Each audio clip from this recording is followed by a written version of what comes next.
Hi guys, welcome to our channel. ఈరోజు మనం ఈ వీడియోలో ఏఐని యూస్ చేసుకొని సొంత షార్ట్ ఫిల్మ్ కానీ మీ సొంత ఫిలిం స్టోరీస్ కానీ ఏఐ క్యారెక్టర్స్ని జనరేట్ చేసేసి టోటల్ ఒక ఫిలిం కానీ ఒక షార్ట్ ఫిల్మ్ కానీ క్రియేట్ చేద్దాం అనుకుంటున్నారా? అయితే ఈ వీడియో మీకోసమే.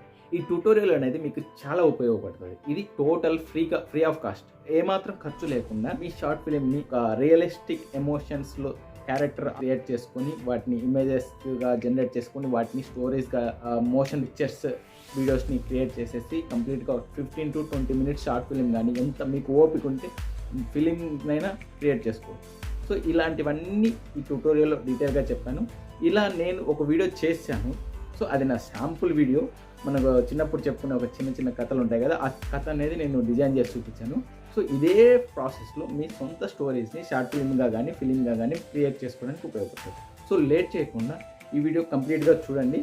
సో ఏమైనా డౌట్స్ ఉంటే కమెంట్ చేయండి. ఏ విధంగా క్రియేట్ చేసుకోవాలో చూద్దాం. అనగనగా ఒక రాజు. ఆ రాజుకి 7 కొడుకులు. ఆ కొడుకులు అందరూ కలిసి ఒకరోజు వేటకు వెళ్ళి చేపలు తెస్తారు. చేపలను వాళ్ళు ఎండలో ఎండబెడతారు, కానీ అవి ఎండవు. అప్పుడు ఆ రాజు కొడుకులు రాజు దగ్గరికి వెళ్ళి ఈ విధంగా చెప్తారు. ఆ రాజు చేపల దగ్గరికి వెళ్ళి ఎందుకు ఎండలేదు అని అడిగితే ఆ చేపలు మాకు గడ్డిమోపు అడ్డం వచ్చింది అని చెప్తాయి. రాజు గడ్డిమోపు దగ్గరికి వెళ్ళి గడ్డిమోపు ఎందుకు అడ్డం వచ్చావని అడిగితే దానికి నన్ను ఆవు తినలేదు అని చెప్తుంది. రాజు ఆవు దగ్గరికి వెళ్ళి ఆవు ఎందుకు తినలేదు అని అడిగితే పాలు తీసే ఆమె నా పాలు తీయలేదు, అందుకే నేను గడ్డి తినలేదు అంది. ఆ పాలు తీసే ఆమె దగ్గరకు రాజు వెళ్ళి ఎందుకు పాలు తీయలేదు అని అడిగితే అప్పుడు ఆమె మా పాప ఏడ్చింది అందుకే తీయలేదు అంటుంది. రాజు ఆ పాప దగ్గరికి వెళ్ళి పాప ఎందుకు ఏడ్చావని అడిగితే నన్ను చీమ కుట్టింది అని చెప్తుంది. రాజు మళ్ళీ ఆ చీమ దగ్గరికి వెళ్ళి చీమ ఎందుకు ఆ పాపను కుట్టావని అడుగుతాడు. అప్పుడు ఆ చీమ నా బంగారు పుట్టలో వేలు పెడితే నేను కుట్టనా అని చెప్తుంది. ముందుగా మన వాట్సాప్ ఓపెన్ చేసి కీబోర్డ్ని తెలుగులోకి చేంజ్ చేసుకొని మీరు ఏదైతే స్టోరీ అనుకుంటున్నారో అది షార్ట్ ఫిల్మ్ కావచ్చు, ఫిల్మ్ కావచ్చు, కార్టూన్ వీడియోస్ కథలు కావచ్చు, ఏవైనా మనం ఇక్కడ తెలుగు కీబోర్డ్ చేంజ్ చేసిన తర్వాత అక్కడ మైక్ క్లిక్ చేస్తే అక్కడ మనం చెప్పాలనుకున్న స్టోరీ లైన్ బై లైన్ కానీ వర్డ్స్ బై వర్డ్ కానీ నీట్గా ఒక వేలో ప్రాపర్గా అనేది చెప్తే అది టైప్ చేస్తుంది. ఆ టైప్ చేసిన ఆ స్టోరీ అంతటిని చాట్‌జీపీటీలో ఈ విధంగా పేస్ట్ చేసి ట్రాన్స్లేషన్ ఇన్ ఇంగ్లీష్ అని కొడితే కనుక మనం చెప్పిన స్టోరీ అంతటిని ఇంగ్లీష్లోకి అది మార్చేస్తుంది. సో మార్చిన స్టోరీ మనకు ఏఐకి అర్థమయ్యేలాగా చెప్పేసినాం. సో తెలుగులో ఏదైతే మనం చెప్పుకొని డీటెయిల్గా మనం తెలుగులో ఎందుకు చెప్తున్నామంటే మనం తెలుగులో నీట్గా ఎక్స్ప్లెయిన్ చేయొచ్చు. ఒక సీన్ కానీ ఒక ప్రాపర్ ఏదైనా ఒక సిచ్యువేషన్స్ని బాగా ఎక్స్ప్లెయిన్ చేస్తాం. ఆ ఎక్స్ప్లెనేషన్ ఇంగ్లీష్లో మనం చెప్పలేం ఏఐకి. అలాంటప్పుడు ఇంగ్లీష్లోంచి ట్రాన్స్లేషన్ చేయించుకొని ఏఐకి చెప్తే కనుక ఇది ఈ విధంగా ట్రాన్స్లేషన్ చేసుకొని చెప్తుంది. మళ్ళీ తర్వాత వాటికి ఒక ప్రాంప్ట్స్ గివ్ మీ ప్రాంప్ట్స్ అనేసి అడిగింది కదా, ఆ ప్రాంప్ట్స్ అడిగితే కనుక ఒక 8 ప్రాంప్ట్స్ అనేది మనం జనరేట్ చేసింది. ఆ తర్వాత ఆ ఒక్కొక్క ప్రాంప్ట్కి రియలిస్టిక్ ఇమేజెస్ అనేది ఒకటి జనరేట్ చేయమని 16:9 రేషియోలో అడుగుతున్నామంట ఏఐని. సో ఇంతకుముందు ఒక స్టోరీ కాపీ పేస్ట్ చేసి ట్రాన్స్లేషన్ ఇంగ్లీష్లో చేసిన దానికి ఆ స్టోరీకి ప్రాంప్ట్స్ ఇమేజ్ ప్రాంప్ట్స్ అనేది ఇమ్మని చెప్పింటే కూడా ఒక 8 ప్రాంప్ట్స్ అనేది ఇచ్చింది. సో ఒక్కొక్క ఇమేజెస్కి నేను ఇక్కడ రియలిస్టిక్ ఇమేజెస్ డౌన్లోడ్ చేసుకోవడం కోసం మళ్ళీ అడిగిన give me images for realistic image for 16:9 రేషియోలో ఫర్ 1 అనేసి ఇచ్చింటే ఒకటి ఇమేజ్ చేసింది. అదే ఫోటోని మళ్ళీ ఇంకొకటి డౌన్లోడ్ చేసుకున్నాను నేను. అలా మీరు 2 కానీ 3 కానీ 4 కానీ డౌన్లోడ్ చేసుకొని ఒక రియలిస్టిక్ సిచ్యువేషన్ మూవీ లాగా క్రియేట్ చేసి ఎడిట్ చేయొచ్చు అనమాట. సో ఫస్ట్ ఇమేజెస్కి నేను 2 ఇమేజెస్ డౌన్లోడ్ చేసుకున్నాను.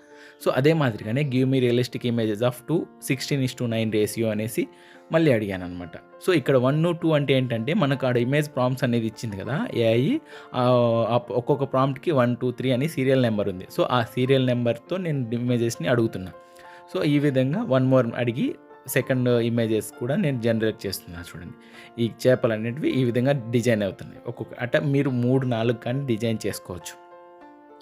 ఈ విధంగా టోటల్గా మనం ఎన్ని ప్రాంప్ట్స్ ఉంటాయో, ఎన్ని సీన్స్ ఉంటాయో మనం చెప్పే స్టోరీలో వాటన్నిటికీ 1 కానీ 2 కానీ 3 కానీ ఈ విధంగా అన్నీ డౌన్లోడ్ చేసుకోండి. నేనైతే ఇప్పుడు మొత్తం 8 సీన్స్కి 8 ఇమేజెస్కి ఒకటి 2 చొప్పున మొత్తం 16 ఇమేజెస్ అనేవి డౌన్లోడ్ చేసుకున్నాను అనమాట. సో చూడండి, ఇవి నేను ఒక్కొక్క సీన్కి 2 ఇమేజెస్ అనేవి డౌన్లోడ్ చేసుకొని ఈ విధంగా పెట్టుకున్నాను అనమాట. సో ఇప్పుడు పెట్టుకున్న వాటికి మనం యానిమేషన్ అంటే మోషన్ లాగా మార్చాలి కాబట్టి వీడు vidu.studio.com అనేసి ఒక వెబ్సైట్ ఉంటుందన్నమాట.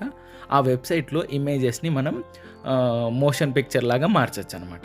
సో దీంట్లో ఇక్కడ ఓపెన్ అయిన వెంటనే ఇంటర్ఫేస్ ఇలా ఉంటుంది. ఇందులో కిందికి వెళ్తే కనుక ఇమేజ్ టు వీడియో అనేసి ఒకటి ఉంటుంది.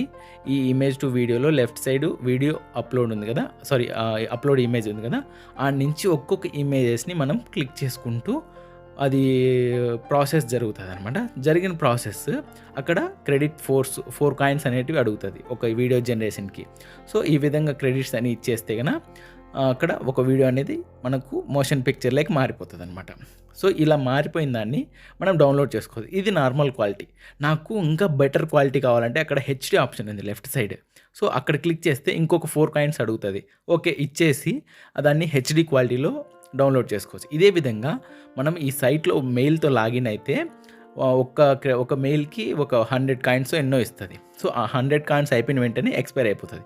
అలా కాకుండా ఇక్కడ మీరు ఎన్ని వీడియోస్కైనా ఎన్ని ఇమేజెస్కైనా మీరు నేను చెప్పిన ప్రాసెస్లో చేస్తే కన్నా ఎంత పెద్ద స్టోరీ అయినా మీరు క్రియేట్ చేసుకోవచ్చు అనమాట. అదేంటంటే మనకు మెయిల్కి 100 కాయిన్స్ కదా. సో మ్యాక్సిమం ఒక్కొక్క వీడియోకి 8 కాయిన్స్ అయినా కూడా 10 ఇమేజెస్ దాకా 11 ఇమేజెస్ దాకా మనం మోషన్ పిక్చర్ యాడ్ చేసుకోవచ్చు హెచ్డి క్వాలిటీలో. సో అదేవిధంగానే ఇంకా మిగతా కొన్ని ఇమేజెస్ ఒక 30-40 ఇమేజెస్ కూడా మోషన్ పిక్చర్ యాడ్ చేయాలంటే మనం ఏం చేస్తాం, ఇక్కడ నేను చెప్పిన ప్రాసెస్ ఏంటంటే ఇక్కడ నేను కొన్ని ఇమేజెస్ని డౌన్లోడ్ చేసుకున్నాను కదా.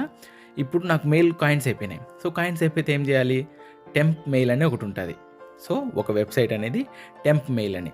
ఇక్కడ చూడండి, మీకు నేను ఆల్రెడీ నాకు కాయిన్స్ అయిపోయింటే ఇమేజెస్ అన్నీ డౌన్లోడ్ చేసుకుంటున్నా. మీకు ప్రాసెస్ అర్థమై ఉంటుంది. వీడియోస్ అన్నీ డౌన్లోడ్ చేస్తున్నా. కాయిన్స్ అయిపోయిన వెంటనే నేను ఇక్కడ టెంప్ మెయిల్ అని ఒకటి ఉంటుంది. ఇక్కడ చూడండి, మీరు ఆ వెబ్సైట్లోకి వెళ్తే ఇక్కడ చూడండి టెంప్ మెయిల్ అలా ఇలా ఇంటర్ఫేస్ ఉంటుంది. కిందికి జరిపితే కన్నా యువర్ టెంపరీ మెయిల్ అడ్రస్ అని ఉంటుంది. సో అది లోడ్ అవుతుంది, ఏదో ఒక ఫ్రెష్ మెయిల్ అనేది జనరేట్ చేస్తుంది. సో ఇది నేను జనరేట్ చేసిన మెయిల్ ఐడి. ఇది కాపీ చేసుకొని మన ఏదైతే వీడియో స్టూడియోలోకి వెళ్తే ఆల్రెడీ ముందు ఉన్న లాగిన్ని మనం లాగౌట్ చేయాలన్నమాట. సో ముందు ఏదైతే 3 డాట్స్ క్లిక్ చేస్తే పైన ఇక్కడ మనకు ఒకటి మెయిల్ ఉంటుంది.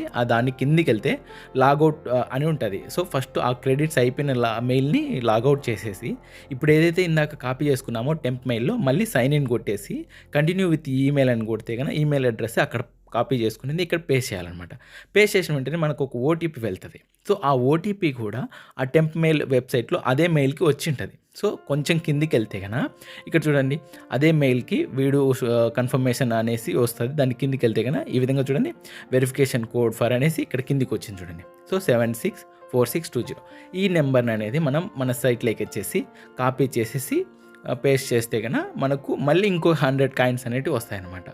ఈ విధంగా మీరు అన్లిమిటెడ్ మెయిల్స్తో, అన్లిమిటెడ్ కాయిన్స్తో, అన్లిమిటెడ్ ఇమేజెస్ని అన్లిమిటెడ్ యానిమేషన్ మోషన్ పిక్చర్ లాగా మార్చుకొని ఒక 20 నిమిషాల షార్ట్ ఫిల్మ్ అనేది ఈజీగా తీసేయచ్చు. మీ సొంత స్టోరీ ఒకసారి ట్రై చేయండి.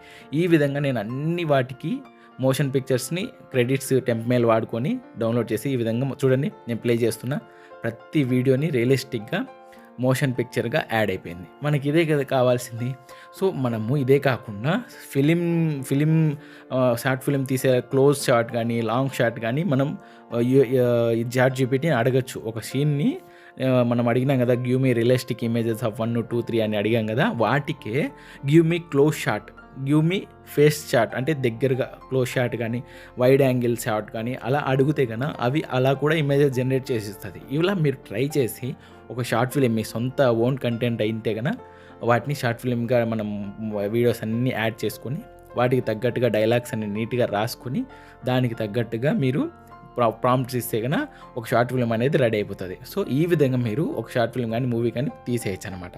సో ఈ వీడియో మీకు ఇదే విధంగా అన్ని వీడియోస్ని డౌన్లోడ్ చేసేసి ఉంటాం కదా, వాటిని మీరు ఏదైతే వీడియో ఎడిటింగ్ టూల్ ఉంటుందో వాటిని వాడుకోండి. వాటిలోనే మీరు మీకు నచ్చినట్లు చేసుకోండి. నేను ఇక్కడ పర్సనల్గా కైన్మాస్టర్ అనేది యూస్ చేస్తా. ఇక్కడ వీడియో ఎడిటింగ్ అనేది ల్యాండ్స్కేప్ నాకు ఇష్టం కాబట్టి నేను ఇదే ప్రిఫర్ చేసుకుంటా.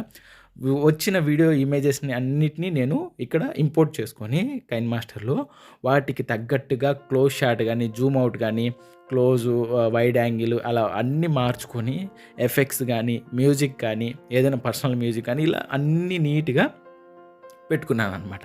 పెట్టుకొని ప్లే చేసి దానికి నా తగ్గట్టుగా వాయిస్ ఓవర్ మీరు ఒకవేళ మీరే వాయిస్ ఓవర్ ఇస్తానంటే ఇచ్చేయండి. లేదంటే వేరే పర్సన్ వేరే హెల్ప్ తీసుకొని వాళ్ళది కూడా హెల్ప్ తీసుకొని మైక్ వాయిస్ ఓవరు గ్రాండ్‌గా సో, ఈ విధంగా మీరు షార్ట్ ఫిల్మ్ గానీ, ఫిల్మ్ గానీ ఒక క్యారెక్టరిస్టిక్ ఇంకా హిస్టారిక్ కానీ, రియలిస్టిక్ 3D ఎన్నో రకాలుగా క్రియేట్ చేయొచ్చనమాట. సో, మీరు క్రియేట్ చేసే ఈ వీడియోస్‌లో మ్యూజిక్ మాత్రం ఔట్ సైడ్ వాడకండి. కాపీరైట్ క్లెయిమ్ వస్తది. మీరు పడిన కష్టానికి సరిగ్గా ప్రతిఫలం అనేది రాదు. కాబట్టి నేను నెక్స్ట్ రేపు గానీ, మొన్నాడు గానీ ఒక వీడియోలో కాపీరైట్ లేని మ్యూజిక్ ఎలా వాడాలి, దానికి సంబంధించిన ఎఫెక్ట్స్, సౌండ్స్, యానిమల్ సౌండ్స్ ఇవన్నీ ఎలా డౌన్‌లోడ్ చేసుకోవాలో ఒక వీడియో చేస్తాను. కంప్లీట్‌గా చూడండి. సో, ఈ వీడియో నచ్చినట్లయితే లైక్ చేసి సబ్స్క్రైబ్ చేసుకోవడం మాత్రం మర్చిపోకండి. Thank you